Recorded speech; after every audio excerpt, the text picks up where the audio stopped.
Welcome back to the big general session for today's winter conference.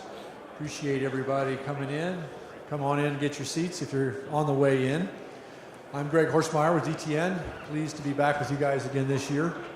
Hope you've been enjoying the breakout sessions today. I know the ones we've had in here have been fantastic, just information packed. And I know that you've probably got notebooks full of information and brains full of questions. I want to remind everybody you've been out, had lunch, been out in the hall, checking prices and talking to folks back on the farm. Don't forget to set your phones on silent so that we can be respectful to our neighbors and to our speaker. We'll also remind you to, when you get a chance, to go online. I think it's on page 5 of your books, has the information on how to take the survey to give some feedback to the No-Till on the Plains board as to what you liked, what you'd like to see different, ideas, suggestions, those kind of things. Those surveys are really important to a group like this to continue to do things in the future. I know they're working on the 2018 session now, and will be through this summer, so that kind of feedback is really, really popular. And also, as always, if you're getting CCA credits as part of this, please don't forget to sign up for those.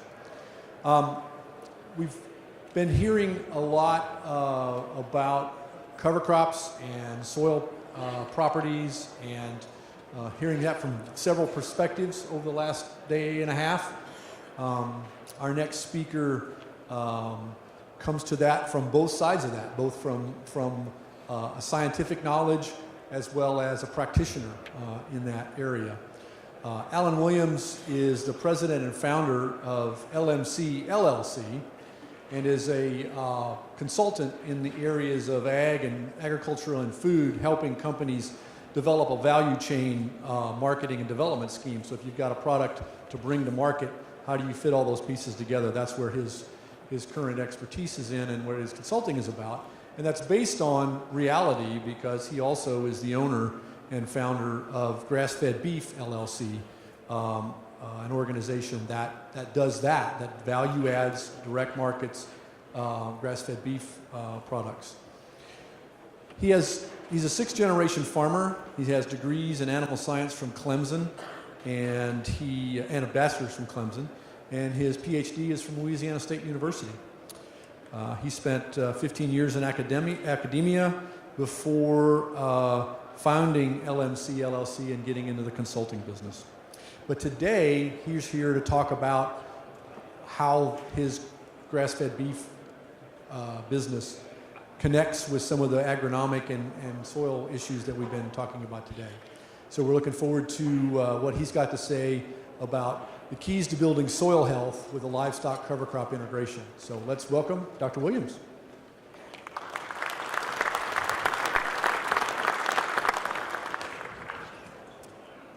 Good afternoon.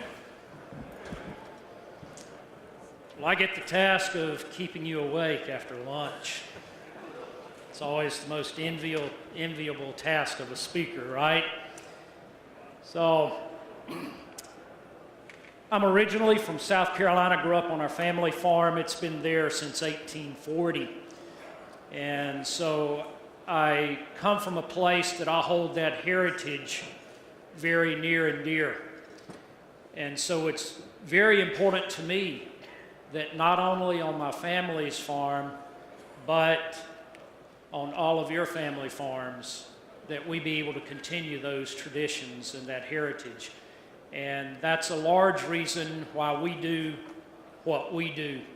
I will have to tell you, I'm very humbled to be here, because there are an incredible array of very smart people here at this conference. You know, I've been to a lot of these breakout sessions, and I've learned a lot of things, but I am truly humbled at just how smart so many of you are in the things that you've been able to do and accomplish, and the envelope that you're pushing, and I applaud you for that. And I'll have to say that, you know, if you think because I'm standing up here that I'm as smart as you, absolutely not. And I'll actually have to tell you this story from my high school days. I came home one day from school, and it was the end of the semester, and I had my report card with me. And I walked into the house, and my dad just happened to be sitting in his chair in the den. And he said, "Son, what is that you have in your hand?" And I said, "Well, it's my report card." And I'll have to tell you, I was quite ashamed of it. I had not done very well that semester. So he said, "Well, let me see it." So I sort of half shuffled over to him with my head down and sort of tossed it in his lap. And he took a look, and it had 3 F's and 1 D. And he said, "Well, son, what happened?" And I said, "Well, Dad, it looks like I spent too much time in one subject." But, so then he said, "Well, I'll tell you what, I'm going to get to the bottom of this." He said, I'm going to talk to your school." So he called up my school, and he asked to speak to my principal. And he said, "Listen, this is Mr. Williams. I just got my son's report card, and from the looks of things, it appears that he doesn't know anything." And my principal said, "Well, Mr. Williams, I hate to tell you this, but not only does your son not know anything, but he doesn't even suspect anything." So, okay, so with that background in mind, all right, we'll get going. But so let me tell you a little bit about what we do today. As Greg said, I did spend 15 years in academia doing research, teaching, extension work, that type of thing, with my last stint at Mississippi State University. And we have stayed there in Mississippi. We have our farming and consulting operations and all that there now. So we do cow-calf. We do a lot of grass finishing. We also do a lot of consulting and field trials, and we do this across North America. We work not only in the U.S., but Canada, Mexico, and down into South America. And we do a lot of this type of stuff, conferences and workshops and so forth. And we also have a meat and poultry company. So in that company, we market specialty poultry. That includes broilers, heritage turkeys, ducks, guinea, and pheasant that we market predominantly to white tablecloth restaurants. And we also produce very high quality grass-fed beef. And when I say high quality grass-fed beef, what I'm talking about is I'm talking about grass-fed beef that grades USDA Choice and Prime. So all of our beef is graded. And we market predominantly to upscale restaurants, and they demand that type of quality on a routine basis. So this is what a lot of our beef looks like. You can see that it looks the same as a grain-fed USDA Choice beef. And this is some of our prime grass-fed beef that actually, believe it or not, that's not Wagyu beef. Okay? That is crossbred Angus grass-fed beef. Now, as I said, we do a lot of workshops, and I was up in Wisconsin not too long ago doing workshops, ran across this accident scene, and in the smart car, as the ambulance was hauling the couple away, the squirrel that they hit refused treatment and left the scene of the accident. So, now, a couple of things as reference materials and so forth for you. Peter Bick of Carbon Nation, over the last several years, has been producing a series of videos that we call the Soil Carbon Cowboy series. The original one was Soil Carbon Cowboys, and many of you may have seen that video. There's also been Soil Carbon Curious, and then the video that came out last year about Will Harris's operation, White Oak Pastures there in Georgia, called 100,000 Beating Hearts. The most recent one to be released is During the Drought. And I highly encourage all of you to watch this video. It is very appropriate to what you're doing, and interviews a farmer that is using cover crop and livestock integration to deal with drought issues on their Midwestern farm. So During the Drought is the newest, and there will be 2 or 3 others released later this year to continue that Soil Carbon Cowboy series. Now, most of my presentations, if you want to access those, are posted on pastureproject.org. So if you ever want to access any of my slides and you don't want to have to take feverish notes, and that type of thing, please feel free to go to pastorproject.org and look for these presentations posted there. We also have our grass-fed beef decision calculator, which is an interactive spreadsheet tool that many people have adopted for use to help them in making decisions, not just if you're doing grass-fed beef, but any type of beef cattle operation. We also have a series of how-to videos. They're very short videos that we're posting there, and we're continuing to produce more. And if you're interested, I have a book out called Before You Have a Cow that you can purchase from our meat company website at joycefarms.com. So let's dive in now, okay? Let's take a look at what our problem is right now in agriculture. This is a satellite image of a massive dust storm occurring out in western Kansas, eastern Colorado. Look at the date, it's occurring in January. Now, we shouldn't have these massive dust storms, period, no matter what time of year, and especially in the middle of winter, okay? This is that same dust storm when viewed from ground level. Now, take a look at these two pictures. Top left, Colorado, June 12, 2014. Bottom right, April 1935, right in the middle of the Dust Bowl. The thing that concerns me the most is that we're following an alarmingly similar timeline between the creation of the conditions that caused the last Dust Bowl, and notice I said the last Dust Bowl, and the conditions that are rapidly occurring that may cause the second Dust Bowl here in the U.S. And that is, by the time we started settling the Great Plains of the U.S. en masse and putting the plow to the prairie and breaking it up, it took us a matter of only about 60 years to create the first Dust Bowl.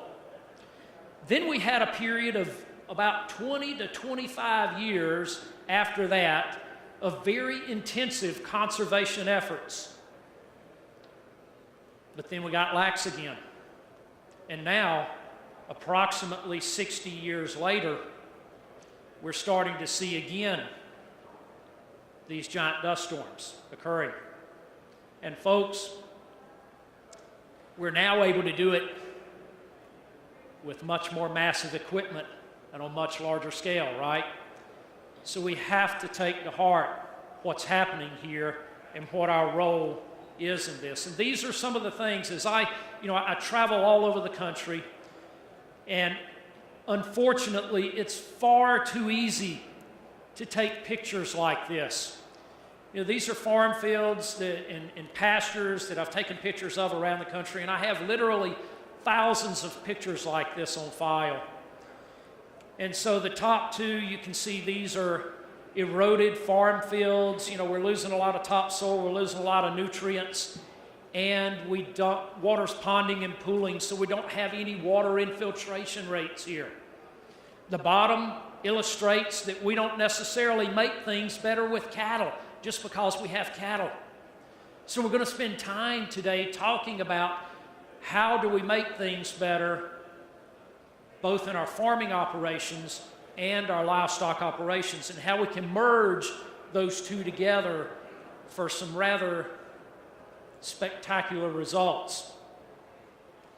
Now, this is an issue that we're facing because of the picture that I just showed you, the hypoxia problem. Now, because I live in Mississippi, I can tell you that this issue, anywhere, every year, for more than a 5 to over 10,000 square mile dead zone in our Gulf, cost our fisheries industry and our tourism industry down there in Mississippi, Alabama, Louisiana, and Texas, billions of dollars a year. So this is costing our economy and creating a lot of issues. Here's another issue that we're facing. You know, when corn prices and bean prices started going way up before we saw the nosedive again, we saw an incredible amount of former grassland acres in the Midwest and upper Midwest being converted into row crop ground to the tune of more than 8.5 million acres now, folks. More than 8.5 million acres converted. And again, if you travel the roads like I do, you will see that the majority of that 8.5 million acres should not have been put under the plow. This was land that is highly erodible. We should not be farming a lot of that ground. It should have stayed in grass. And here's our conundrum as farmers and as ranchers. These two articles came out on the exact same Sunday a few months ago, this last fall. The USA Today article was talking about the Monsanto-Bayer merger that we've all heard about. And it was interviewing farmers, asking them what were their thoughts about this proposed merger. And of course, one of the first things that they expressed was fear about further price control. But then they very quickly went on to say, these same farmers, that however, we're very hopeful that this merger will create new GM crops and new chemicals that will allow us to be able to further increase our yields. Okay? But the same day, the Houston Chronicle, also interviewing farmers. The title of that article was Bumper Yields Plow Farmers Under. So what is it, folks? Do we need greater and greater yields, ever-increasing yields? Is that what is actually going to make us profitable? Or does it plow us under? What's reality in what we're talking about here? And then 2 or 3 weeks later, and I was actually doing a series of workshops throughout Nebraska that particular week, and this article came out in the Omaha World Herald, and the title of it was More Crop, Less Cash.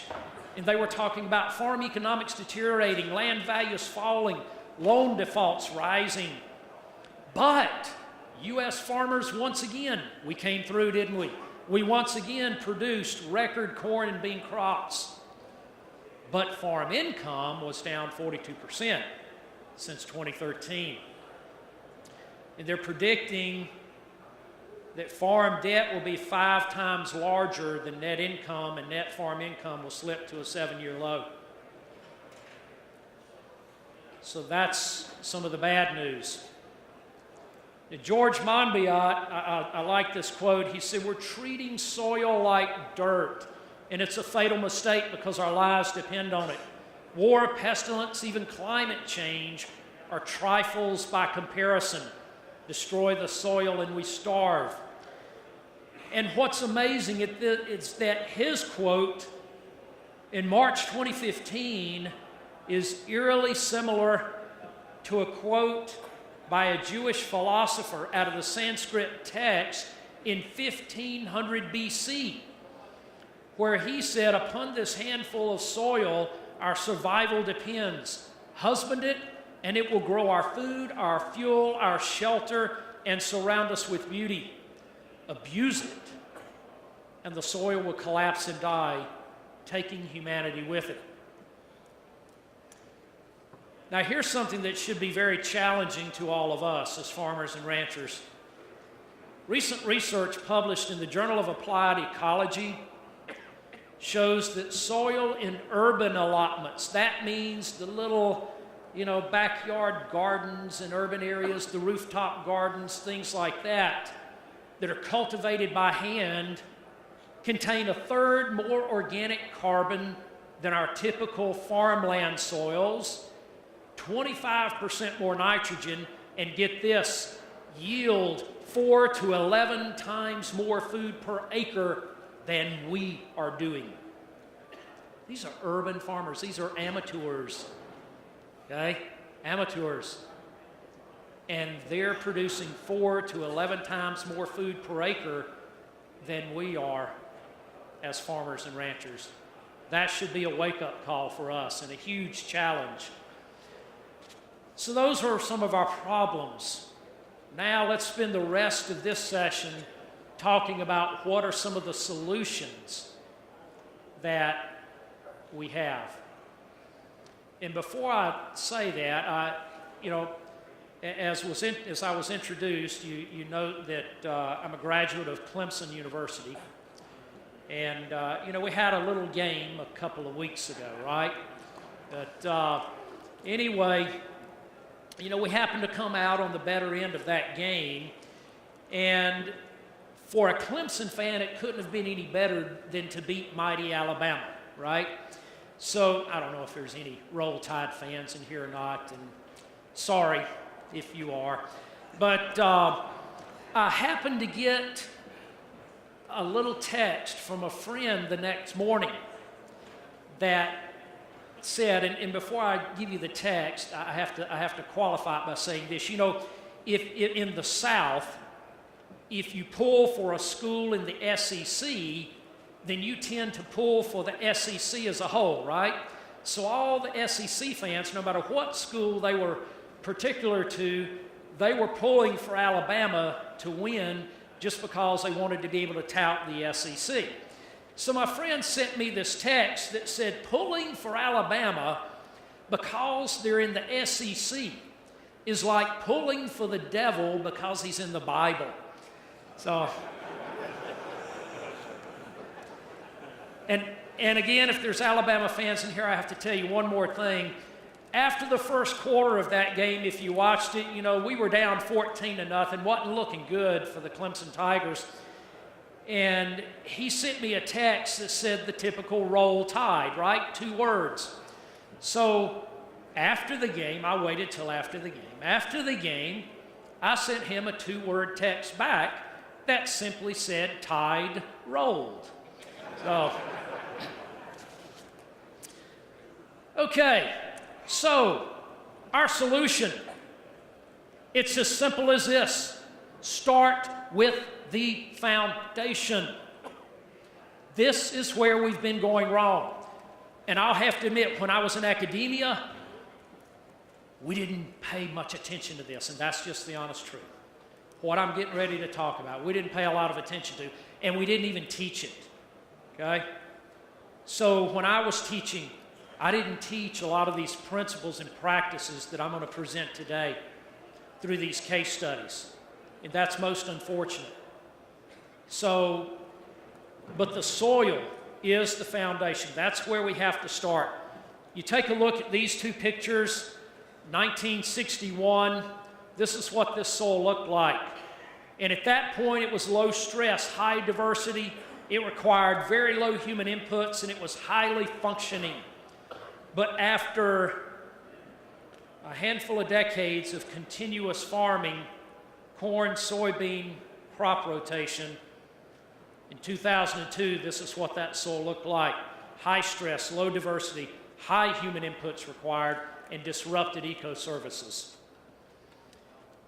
So one of the tools that we use now quite well, and that I'm going to spend a lot of time talking about, to be able to make rapid improvement both on our grasslands and on our farmland, is adaptive grazing, reintroducing livestock to what we're doing.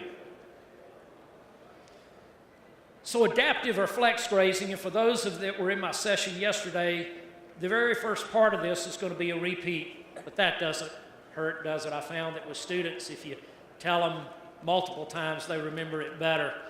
So adaptive grazing is a system that we also call flex or flexible grazing. And it allows the practitioner to address multiple goals and objectives. It is not a routine or rigid system, okay? It allows us to adapt to changing conditions. It is goal-oriented, very much so.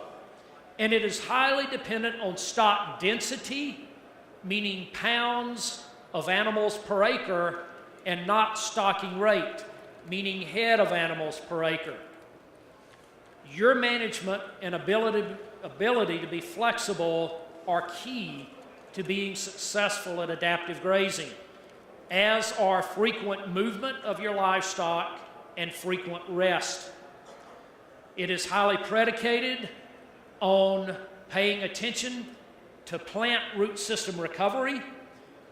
And in the eastern portion of the U.S., basically from here east, we rely a lot on temporary fencing technology. In the western states, when we get out to true rangeland, to effectively do this, we can employ cowboys. And as I said yesterday, as long as a cowboy is sitting on a horse, they're happy. The moment you make them step off a horse, they're not. So if you let them move cattle all day, every day, and keep them grouped in higher densities and move them forward, they're fine. Now, I talked about this yesterday, and I'm going to talk about it again today. In agriculture, everything has compounding and cascading effects. Nothing is ever singular. Nothing. Okay? And I illustrated it this way yesterday. You know, we often, as humans, we want to think singularly because that's simple, straightforward. And so, if we see a weed growing out there, what we want to do is grab the Roundup, go out and spray that weed, kill that weed, right? Singular. Saw weed, sprayed weed, killed weed, right? No. We created a whole host of compounding, cascading effects when we did that. We didn't just simply spray a chemical and kill a weed. It was far beyond that. And as I like to tell people, this also holds true for our everyday lives. Compounding, cascading effects. Men, for those of you that are married or have girlfriends, you know that if you say the wrong thing at the wrong time, it never has a singular effect, right? It always has compounding and cascading effects. So what does it look like? So these pictures up there illustrate 250,000 pounds per acre, 100,000 pounds per acre, 500,000, and 1,000,000 pounds per acre. Now, let me tell you, we don't do any of this all the time. That would be a mistake. Again, it's called adaptive or flex grazing. We're constantly flexing and changing a lot of different things, from our stock densities to our rotation patterns, all kinds of stuff. Okay? But all of these have their place in helping us to achieve our goals and objectives in building our soil. So what we're trying to do is we're trying to simulate nature, pure and simple. We're working off biomimicry and ecomimicry, and so we're trying to nurture nature's ecological memory. We have found that we can make very rapid improvements in soil organic matter and total soil carbon employing adaptive grazing on both our ranch lands and our farmlands. And here's some data. We've got a lot more than this, actually quite a bit of data now. We're continuing to collect it year after year. But you can see this smattering of data from different states from year 1 to year 5. No matter the region of the country, we've been able to successfully improve soil organic matter in a fairly rapid manner. And when I was in college, I was taught that this took hundreds or even thousands of years. We have found that that absolutely is not true. We can build soil organic matter quite rapidly. We can also restore soil microbial biomass and microbial balance. And this little bit of data shows what we can do again in multiple states, multiple regions. The yellow bar represents the starting point or the baseline, where we started with in soil or microbial biomass in nanograms per gram of soil. And then after 5 years of implementing adaptive grazing practices, you can see that we significantly improved that. And so we've gone from, well under 2,000 nanograms per gram to 6,000 and greater nanograms per gram in just 5 years. And the real magic in your soil in terms of microbial contribution happens when you're at 6,000 nanograms per gram and above, okay? When you can get there and above, that's when we start to see enormous benefits in terms of productivity, forage biomass production, crop yields, input cost reductions, water infiltration rates, again, on and on, compounding cascading effects, right? Compounding cascading effects. So let's go through case studies and let's take a look at what has actually happened through implementation of adaptive grazing. This is in Texas. This was done by a good friend of mine, Dr. Richard Teague at Texas A&M University. This is a ranch out in West Texas near Marfa, which is not far from Fort Davis. So very dry, arid country out there. And this ranch had a history of continuous grazing, or in other words, the cattle could go wherever they wanted to go, whenever they wanted to do it, okay, and graze wherever they wanted, any time of the year. So what they did the very first year was they put GPS collars on the cows and tracked them for that whole year, still under continuous grazing. And what they found was that the cows, even though they could go anywhere they wanted to on this ranch, they only used 39% of the total grazable acres of that ranch for that year. And even more staggering, they spent 41% of their time that year on only 9% of the total acres. You can see where all those green dots are concentrated. That's where the cattle spent their time. So what they did was they went in and they subdivided using temporary polywire and placing water strategically across the ranch, and then started moving the cattle on a daily basis. Again, very simple, very easy to do.